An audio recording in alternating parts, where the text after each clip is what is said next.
In ergonomics, it's very easy for us to focus on back risk, and you kind of lose the hands in those large overall body models.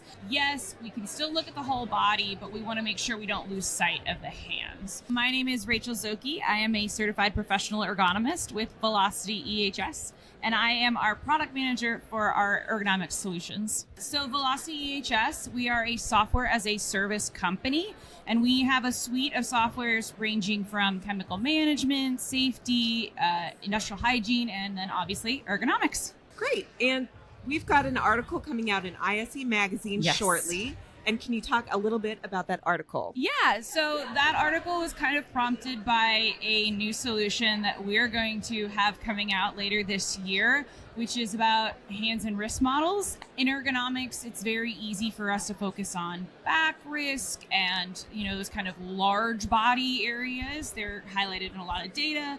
They're easily discernible in a lot of whole body ergonomics models. But then you run into problems with certain industries like pharmaceuticals and things where they work on very small things. You kind of lose the hands in those large overall body models.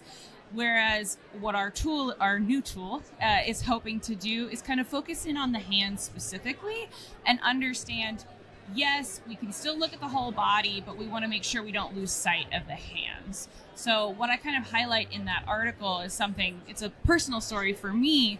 If you've hurt your back and you've been through that, yes, it's a problem. We want to address that, of course. But you can still live your life to some extent. You can still sit on the couch, you can read, there's a lot of things you can still do. If you lose your hands, if you lose the functionality because of carpal tunnel or you lose grip strength, things like that, there's not a lot of things you can do just in daily life. My mom went through that personally, and it was very hard on her mentally, emotionally. She spent a whole summer with, carpal tunnel in both hands, and that really, really hindered her quality of life. So the AI tool that we are promoting and that we are working on releasing is basically to help companies really understand the risk that their operators are under for their hands and not lose sight of that.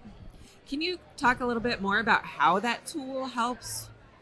Yeah, so it's motion capture, very similar to our whole body model, but it's focusing in on just the hands, and then it uses the composite strain index and the duet tool to actually take the postures and the forces, frequency, all of those fun risk factors that the AI identifies, and then runs it through those two professional ergonomics tools so that you have risk ratings. Okay, fascinating. Yeah. Well, thank you so much for talking to us, and Thank you for having me. be on the lookout for that article coming out in ISE magazine.